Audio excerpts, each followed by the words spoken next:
പാലക്കാട് ജില്ലയിലെ ലഹരിമരുന്ന് ഉപയോഗവും വിൽപ്പനയും തടയാൻ ജില്ലാ പഞ്ചായത്ത്. ലഹരി ഉപയോഗത്തിനെതിരെ ബോധവൽക്കരണ ക്യാമ്പയിന് മുൻതൂക്കം നൽകുന്നതായിരുന്നു ഇത്തവണത്തെ ജില്ലാ പഞ്ചായത്ത് ബജറ്റ്. ലഹരിമരുന്നിനെതിരെ ബോധവൽക്കരണം നടത്തുന്നതിനും മറ്റ് പ്രവർത്തനങ്ങൾക്കുമായി 10 ലക്ഷം രൂപ ബജറ്റിൽ അനുവദിച്ചു.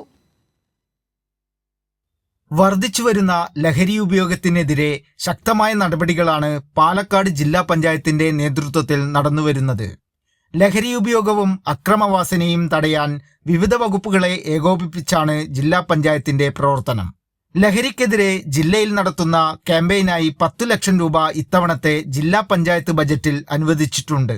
മയക്കുമരുന്നിനെതിരെ ശക്തമായ ബോധവൽക്കരണ ക്യാമ്പയിൻ വിദ്യാഭ്യാസ സ്ഥാപനങ്ങൾ കേന്ദ്രീകരിച്ച് നടപ്പിലാക്കുമെന്ന് ജില്ലാ പഞ്ചായത്ത് പ്രസിഡന്റ് കെ ബിനുമോൾ പറഞ്ഞു.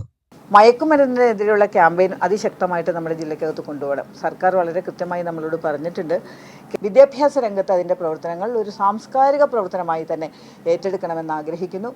പാലക്കാട് ജില്ലയിലെ 900-ലധികം വിദ്യാഭ്യാസ സ്ഥാപനങ്ങൾ കേന്ദ്രീകരിച്ച് ജാഗ്രതാ സമിതികൾ രൂപീകരിക്കും.